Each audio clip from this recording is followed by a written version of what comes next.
This is kind of a funny situation because I really feel like playing. It's great musicians. You know, this is fun. Well, but the whole point of me coming here is partially to talk, I think, you know. Nah. All right, well, we'll split the difference. We'll split the difference and, you know, I'll tell you a little about my life, I guess, and what I'm doing right now, and then we'll play a little more and maybe take some questions, okay? I'm not used to having there's no microphone here to, this is on TV, hello. I'll run through a brief history real quickly.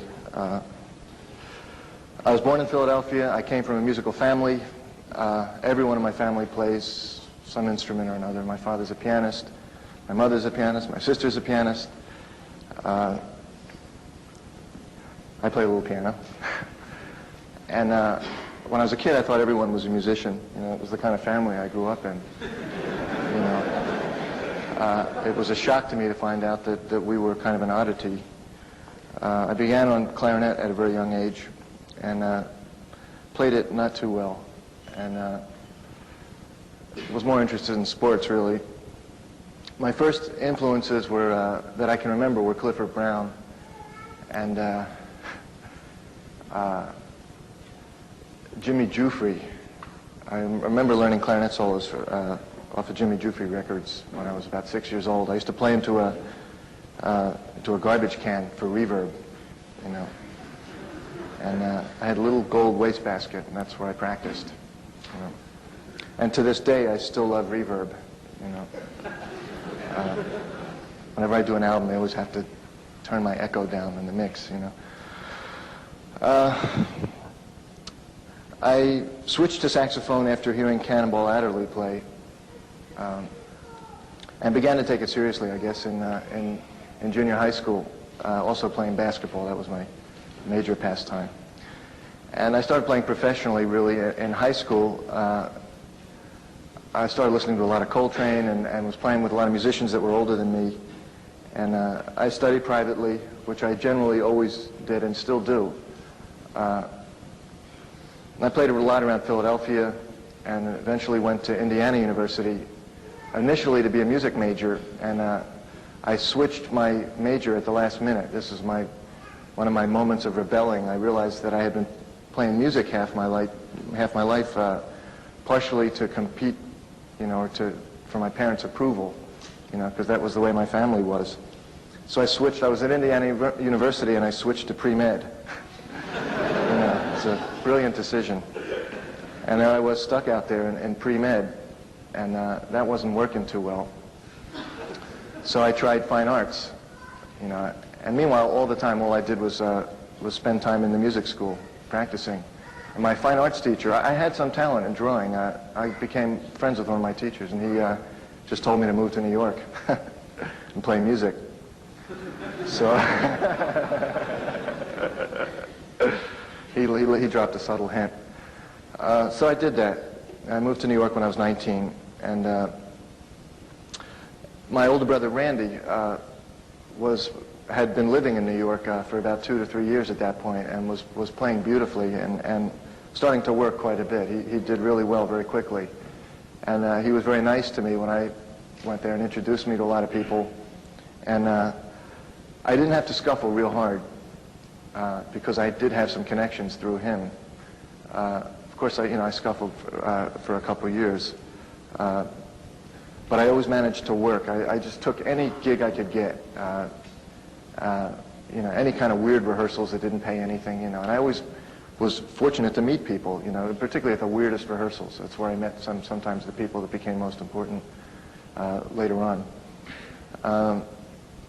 I also, you know, continued to study privately with various people. I tried all kinds of, I studied the Schillinger system and took some lessons from Joe Henderson and studied with Joe Allard, who uses me as an example of what not to do on the saxophone. And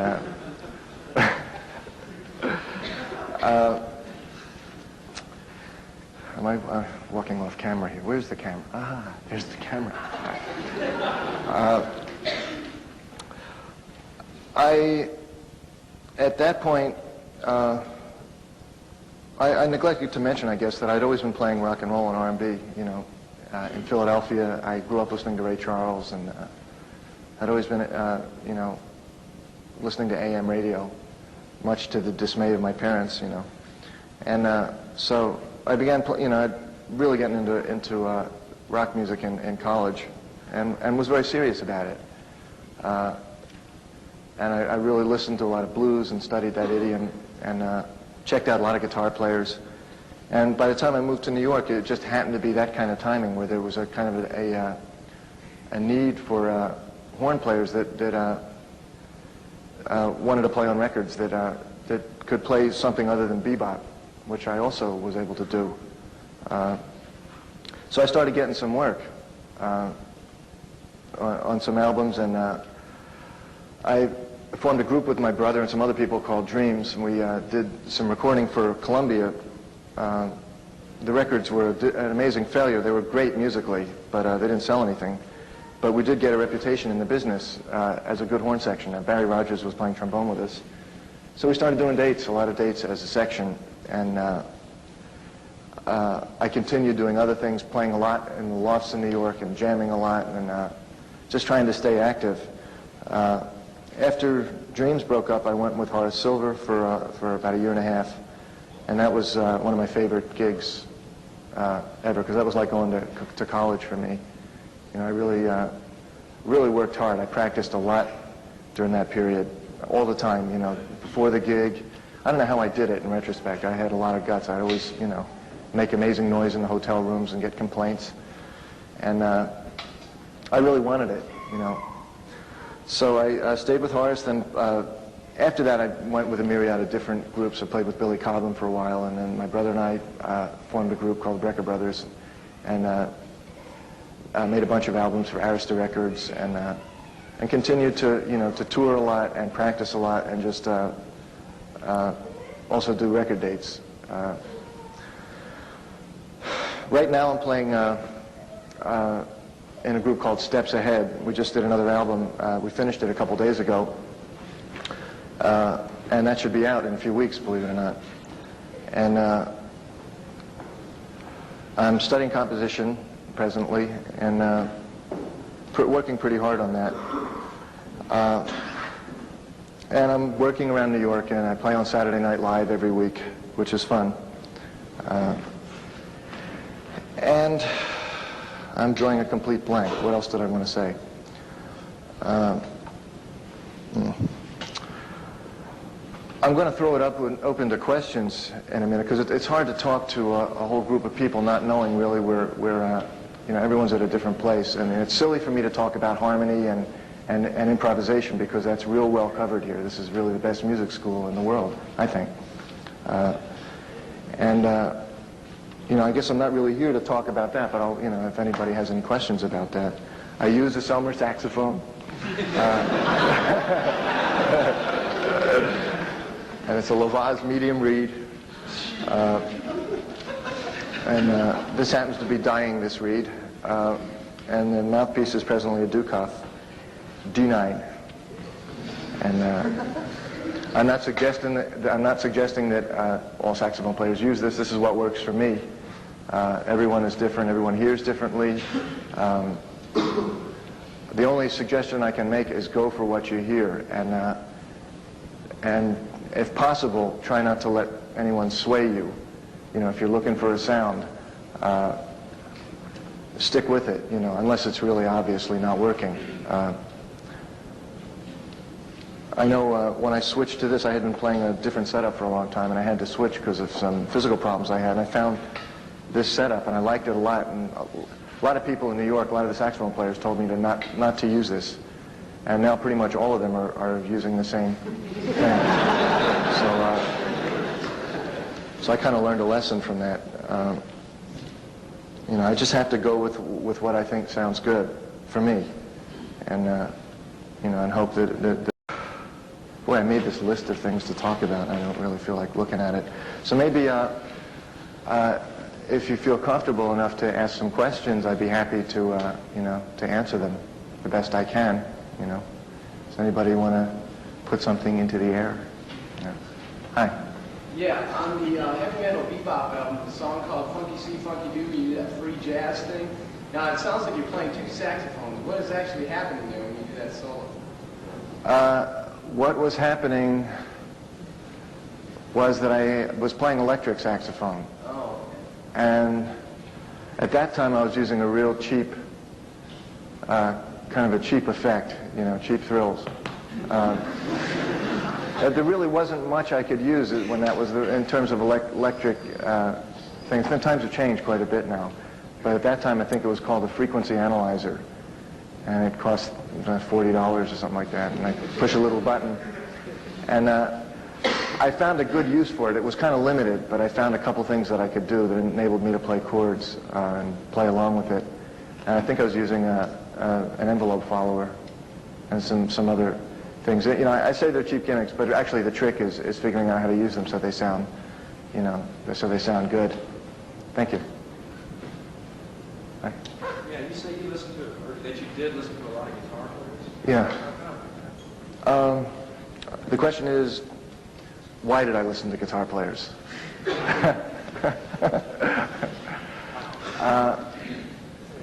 I did because I liked the way they played.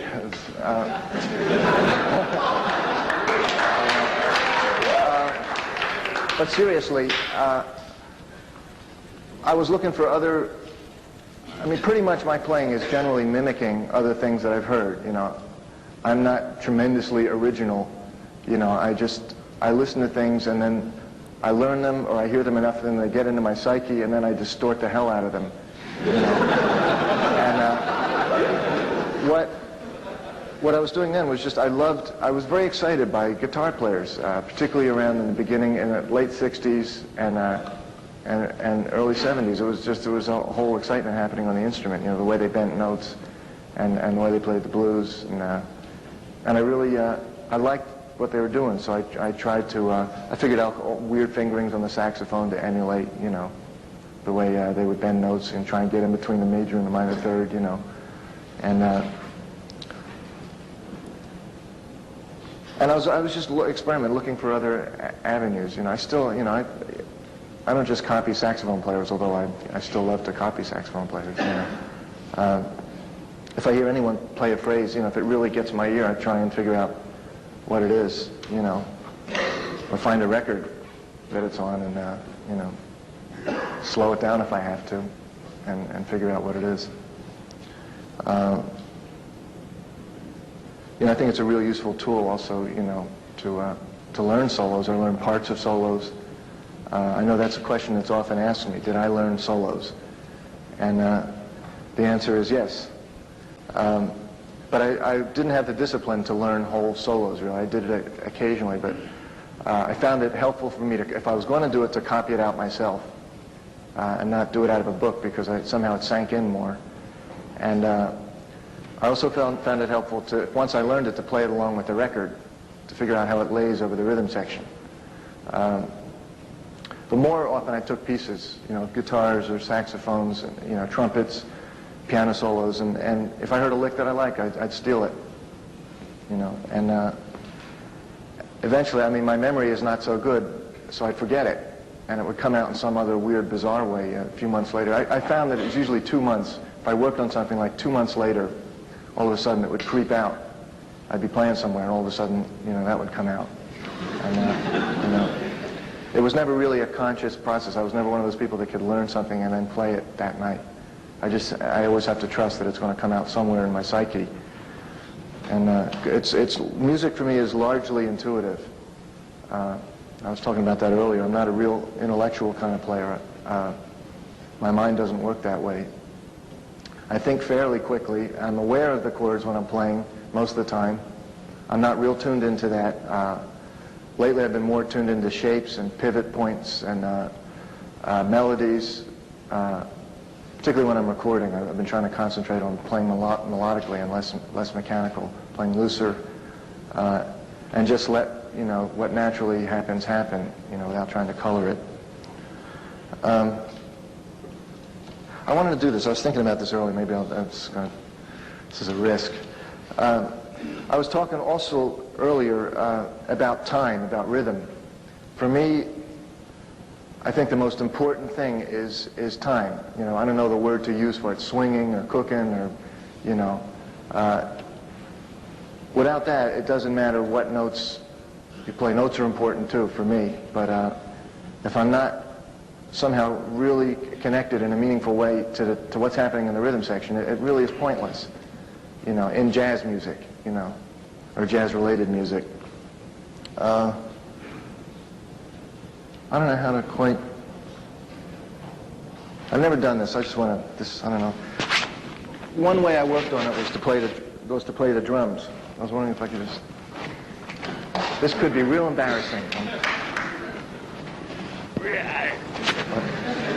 Can you lift your seat a little bit? Just lift. Thanks. Thank you. Over the coffee. Right. Thank you. Bear with me. I haven't done this in quite a few moons.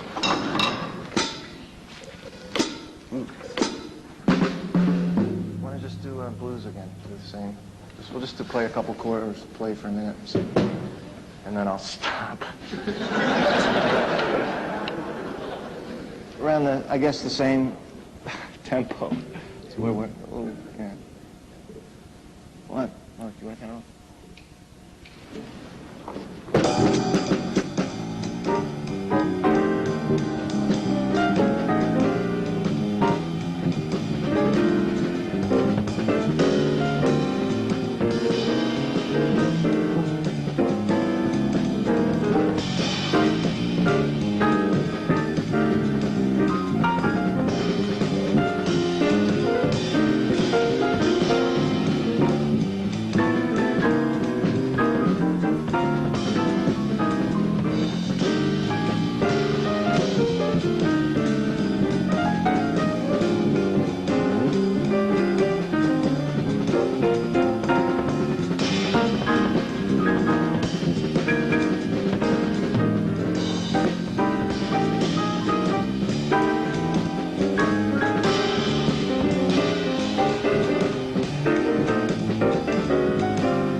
I did that, I guess, just to show that I'm serious, that, you know, that for me, rhythm is the whole thing. I'm real attached to the drums.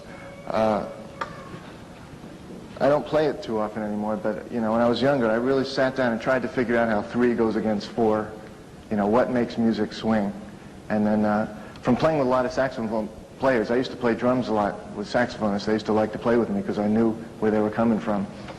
And it was like the reverse side of the coin, you know. I suggest, you know, I mean, it's just a suggestion. If anyone wants to learn more about that, just to take up a rhythm section instrument and, you know, screw around with it, and it's amazing what you learn.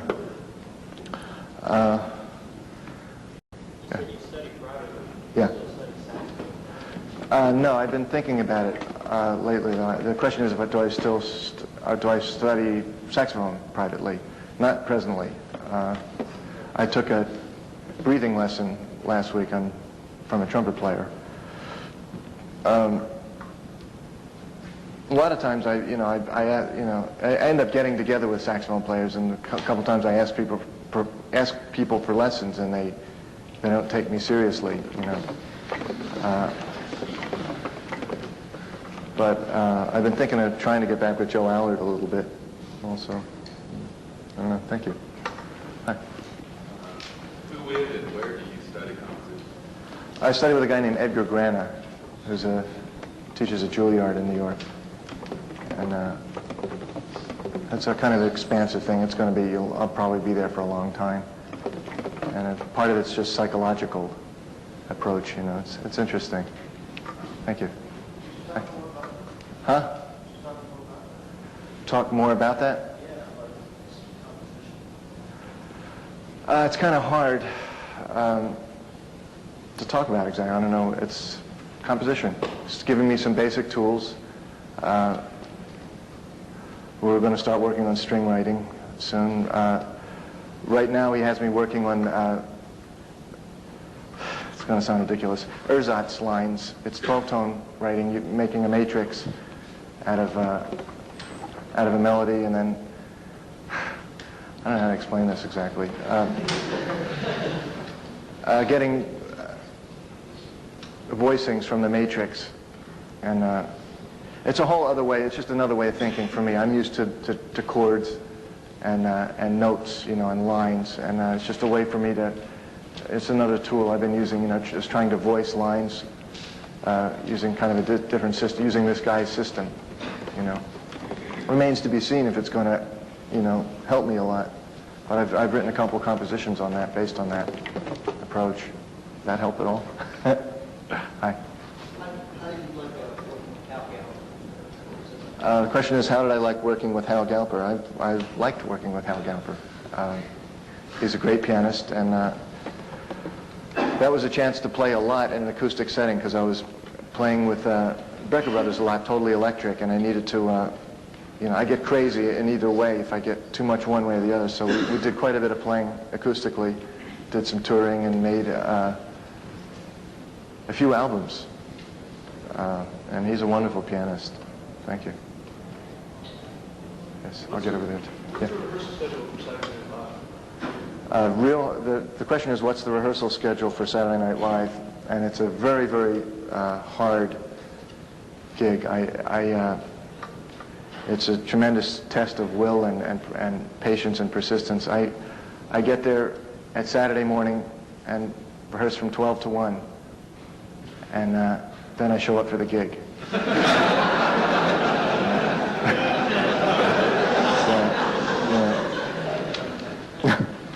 Thank you.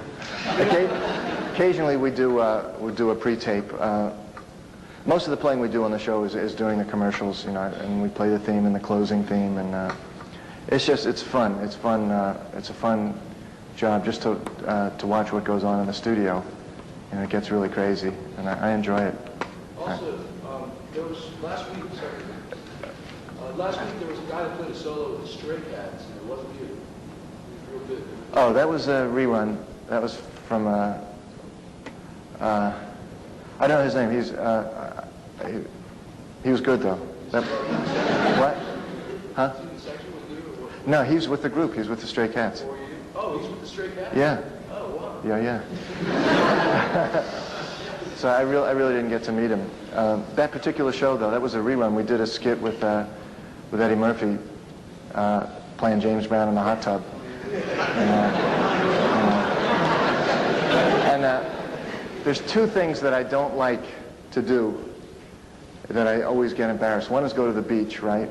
And the other one is dance. And both of them I do them, but I'm queasy about it, you know. And that was my first show, you know, and what did I have to do but get dressed up in a bathing suit and dance?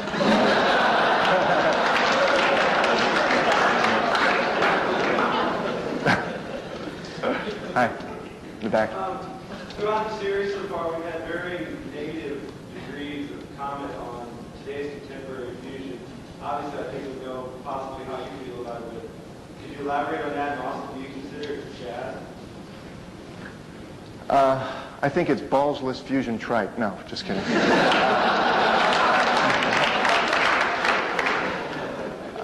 That was from a review of Brecker Brothers. That's what, no.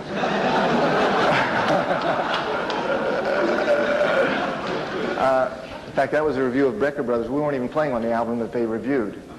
They just singled us out for some reason. It was I guess my only comment is that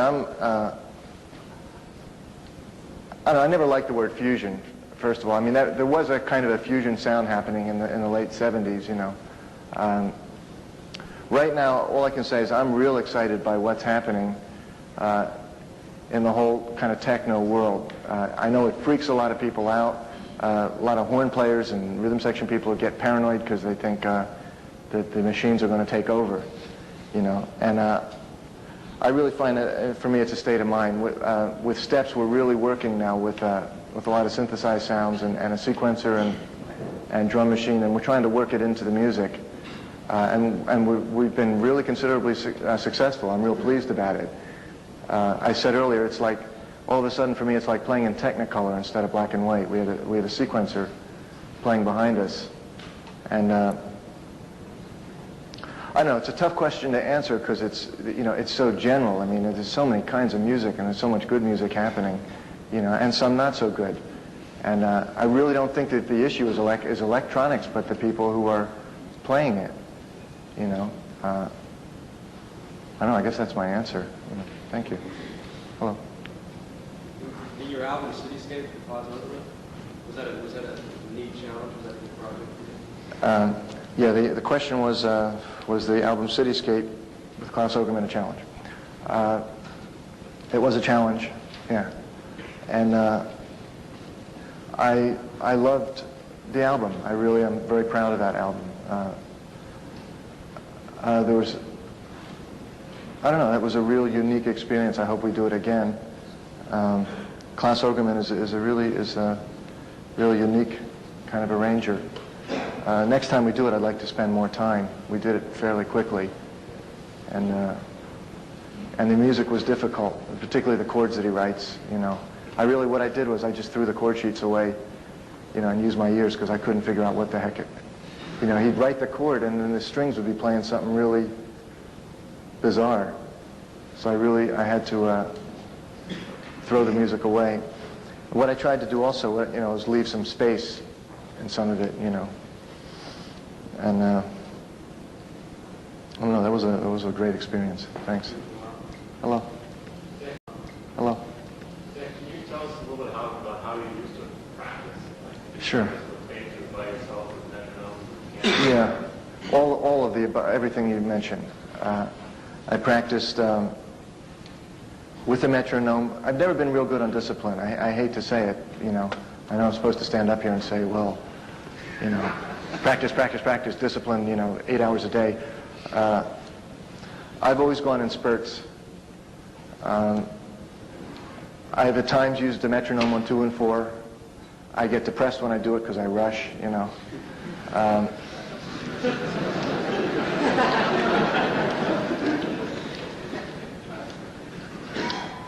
It does help, I used to do a lot of arpeggios, I'd figure out a series of notes. I'd like a phrase, right, of 4 notes, I'd put it in major, I do it in whole steps and do it in minor thirds, do it in major thirds, backwards, just string a bunch of things together. And that helped me quite a bit. As I said, I learned solos. For me, the trick was I played as much as I could. I played along with records, and I spent a lot of time wasting time.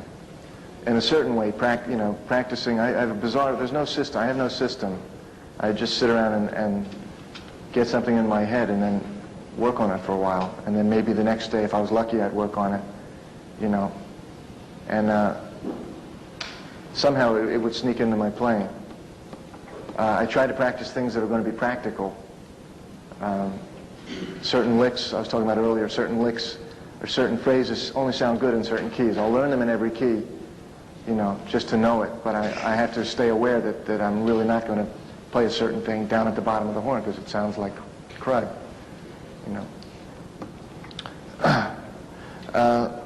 Playing with other saxophone players has helped me a lot. Playing with drummers, just tenor and drums, was a real good tool for me. That's really kind of a saxophone thing. I don't know, how well that works on other instruments, but that, that helped me a lot. And I also keep a notebook. I always write the date and what I practiced, or the ideas that I came up with. And Can you publish it? right. The book is only 1 page long. So, no, it's gotten kind of, it's been a little thin lately. I look back at, and I see like the last time was like 2 months ago, and I just, oh my God. As I said, I practice in spurts. There'll be a whole series of a few weeks where I'll really be hitting it, and then I stop. And I play, and other things come up. I should also say that right now in my life, you know, my priority was always music, music, music, you know, before everything. And nothing else really mattered. And that's kind of turned around for me in the past 2 or 3 years. So it's not that it's taking a back seat, but it is taking a back seat a little bit. It's still very important to me, but I kind of found through trial and error that that the rest of my life directly affects the way I play, you know, spiritually and mentally, and so I've been trying to keep, you know, trying to stay healthy and keep a good balance, you know, on a spiritual and mental and physical level, and then music fits in, and it's a lot more healthy, you know. I'm just not into killing myself anymore. I tried that route, and it was not happy, you know. I sometimes played well, but I was very miserable. Thank you. Hi. Yeah, why have the Brecker brothers never done a tour of the United States? Where were you? Probably too young. I mean, in the recent years since I've been listening to the Brecker brothers.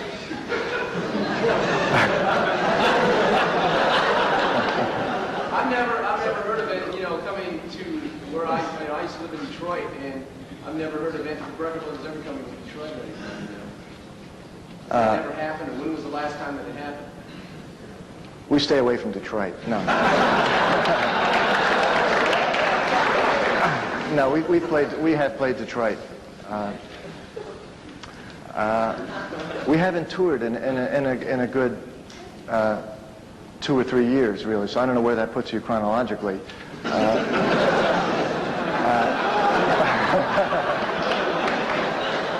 you going to tour again? That's what I'm trying to say.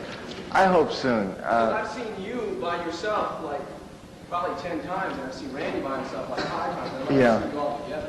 It's in the works. There's nothing definite planned. We needed to take a little bit of a break because we've been playing together for years, you know, and you know, just for our own health, we wanted to just, you know, kind of do separate projects for a minute, which, you know, we've done, and we're in the process of doing. And he's making an album right now, and it's real good. And he and his wife are expecting a baby, and you know, it's exciting things happening there. In the future, I really suspect we'll do some touring and playing together, you know, because I love to play with him. We have I guess from being brothers and growing up playing in the bathroom together, we have some kind of weird intuitive communication. I never have to ask how he's going to phrase something. Like if we have to play a part, you know, we can just play it right off, you know. And I suspect Wynton has that with Branford, you know. And who knows? Trying to think of another book. Thank you. You catch my drift, right? It's Jimmy and Tommy Dorsey, right?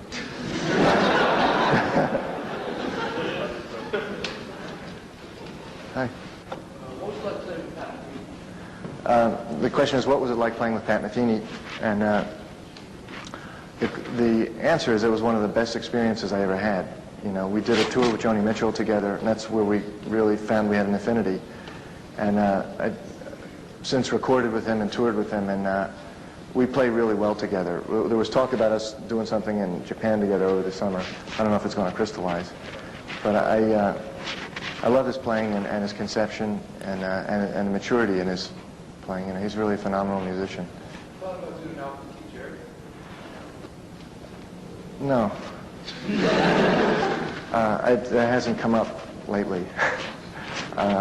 But I'd certainly, you know, I mean, if the situation came up, I would love to do that, you know. Thank you. Hi.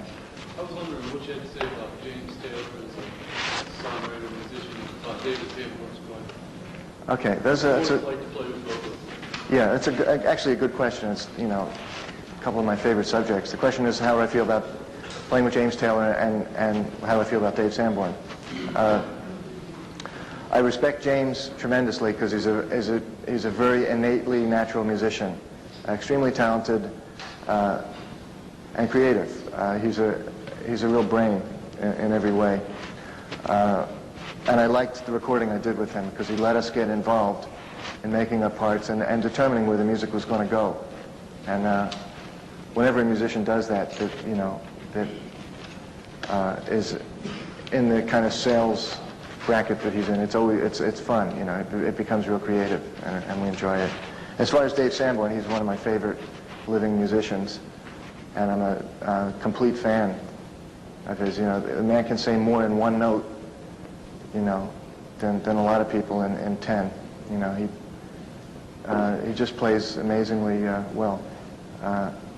He's a real voice, you know. There's something very, I don't know the word, I don't know the word I'm looking for. Blank. He has a unique sound, you know, and a gorgeous way of playing, lyrically passionate, you know. And, you know, it freaks me out. It's a real pleasure to stand next to him and listen to him play. And he's also pretty much my favorite player to play with in a section, because we have a real nice kind of way our sounds bond. You would think that they wouldn't blend, but they kind of blend real nicely, you know. I've learned a lot from him. Thank you. Maybe let's play. Two.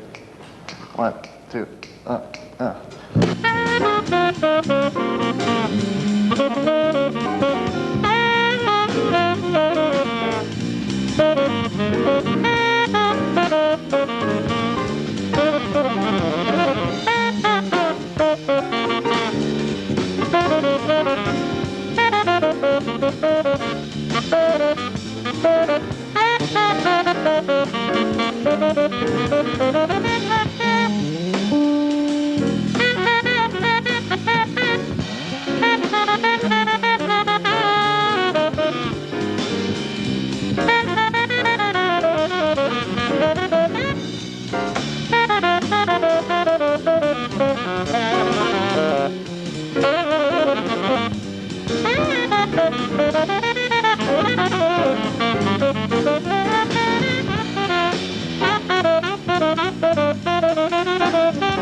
last about a chorus and a half, you know.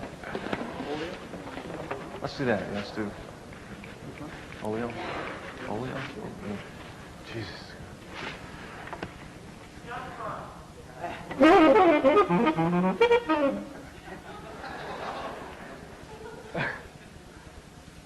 What should we do? Is that too fast?